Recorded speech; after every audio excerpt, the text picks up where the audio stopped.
De là, il faut parler des différents types de tokens que l'on peut trouver.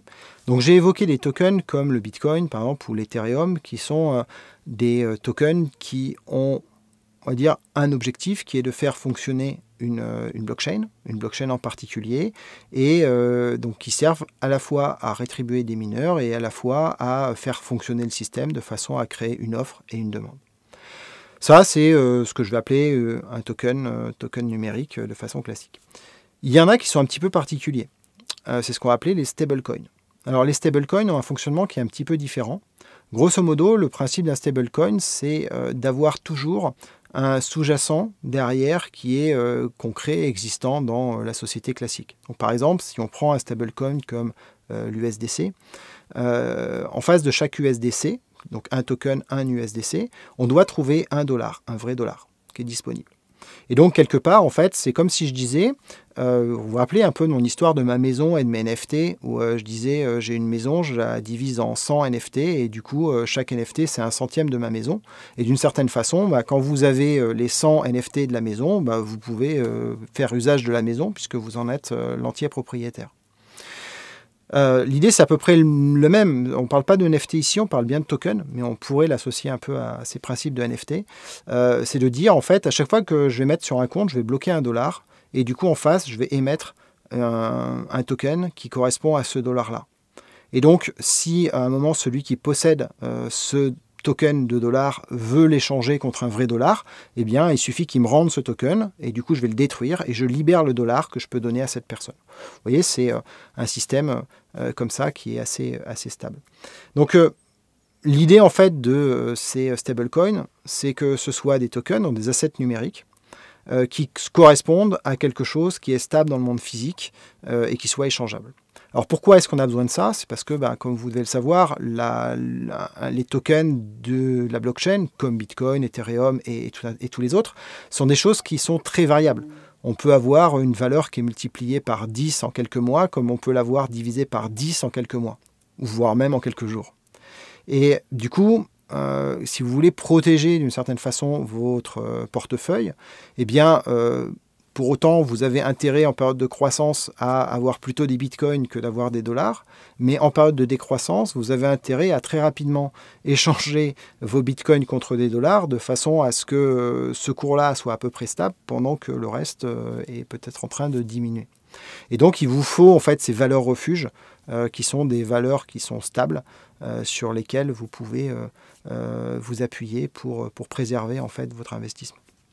Alors, il y en a un certain nombre. Je vous ai parlé du SDC, par exemple, qui est sur du dollar, et dont je vous invite à vérifier exactement le fonctionnement, parce que ce n'est pas parce qu'on a quelque chose qui se présente comme un stablecoin qu'il est vraiment un stablecoin, c'est-à-dire qu'il est vraiment associé à une valeur physique, protégée, bloquée, et sur laquelle il n'y a aucun risque. Donc, il faut toujours se renseigner pour voir ce qu'il en est réellement. Vous en avez qui sont associés à de l'or. C'est le cas du Pax Gold, par exemple. Donc, le Pax Gold, ça correspond à une once d'or, et si vous en avez un certain nombre, je ne sais plus combien c'est, mais en gros c'est l'équivalent d'à peu près 750 000 $, vous pourriez échanger l'ensemble de ces Pax Gold contre un lingot d'or auprès de l'établissement Pax Gold, qui est derrière un établissement bancaire.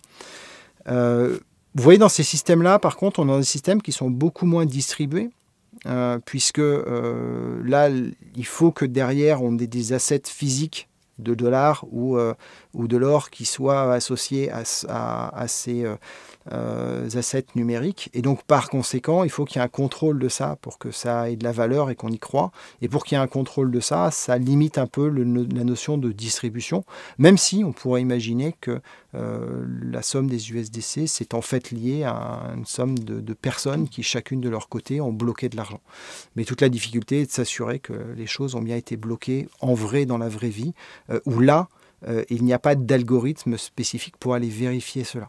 Donc, c'est pour ça que c'est des éléments qui sont en général un peu plus centralisés, pour ne pas dire souvent complètement centralisés, et dans lesquels on doit créer une confiance. Pourquoi est-ce qu'il est intéressant d'avoir ces tokens qui sont des stablecoins plutôt que d'avoir directement une vente vers ce qu'on appelle une fiat, donc qui est le troisième élément dont je vais vous parler.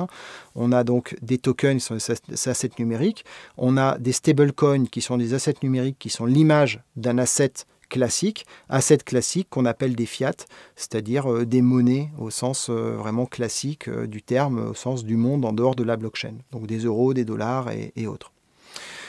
Donc pourquoi est-ce qu'on n'utilise pas directement des fiat pour faire des achats de vente et autres? Eh bien c'est pour une raison qui est globalement assez simple, qui est une raison fiscale. C'est peut-être pas la seule, mais c'est une des raisons que l'on va trouver, qui fait qu'aujourd'hui, en fait, quand on va être imposé sur les plus-values qui sont réalisées dans le monde de la blockchain, on est imposé sur des plus-values qui sont réalisées au moment où on transforme tous ces assets numériques en assets physiques, donc en vrais dollars ou en vrais euros. Donc c'est à ce moment-là qu'on va réaliser potentiellement une plus-value et c'est à ce moment-là qu'on va avoir une taxe sur ces plus-values. Donc à partir du moment où on va transformer un token numérique en un autre token numérique, en fait on ne va pas compter la plus-value à ce moment-là, on la comptera que quand on aura réellement cet argent à disposition. Voilà. Et donc de ce fait, il est intéressant d'avoir des stablecoins qui permettent de sécuriser les investissements jusqu'au jour où on va soit décider de les réinvestir, soit de les reconvertir en fiat pour pouvoir profiter de la plus-value et faire quelque chose, un achat avec. Donc ça, c'est les principales raisons d'existence de ces stablecoins. D'autres raisons sont que faire des transferts et des transformations entre des tokens numériques et des tokens numériques sont des choses qui se font avec des coûts de transaction qui sont excessivement faibles. Et faire des transferts vers du monde de la blockchain vers un vrai compte en banque, par exemple, et donc une vraie monnaie, crée des actions qui, elles, sont beaucoup plus coûteuses et qui ne permettraient pas forcément d'aller faire des microtransactions de façon relativement efficace, comme on peut le faire sur des assets numériques aujourd'hui.